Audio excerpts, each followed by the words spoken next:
অমানবিক হৃদয় বিদারক ঘটনা আমরা ছাড়ব না, ছাড়ছি না। আমরা অবিলম্বে নিখোঁজ ব্যক্তিদের উদ্ধারের দাবি করি এবং রাজ্য সরকারের 10 লক্ষ টাকার আমরা প্রতিবাদ করি। প্রত্যেককে 50 লক্ষ টাকা দিতে হবে। কোথায় কোথায় চাকরি দেন, চাকরির ঘোষণা করতে হবে। এখানকার আইসিকে সাসপেন্ড করতে হবে, এখানকার পঞ্চায়েতকে ডিসলভ করতে হবে এবং ওয়েটল্যান্ডের জমি অধিগ্রহণ থেকে বেআইনি গোডাউন চালানোর কাজে অভিযুক্ত যারা, শুধু ডেকোরেটরের মালিককে গ্রেপ্তার করলে হবে না, বিহাইন্ড দ্য স্ক্রিন এবং আসল মধু যারা খেয়েছে সেই মধুখোরদের জেলে পুরতে হবে।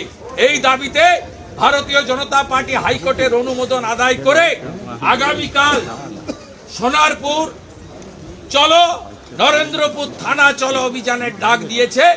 আপনাদের সকলের আগামীকাল সকাল 11টায় জমায়েত স্থলে আসার জন্য আমি বিনম্র আবেদন জানাই।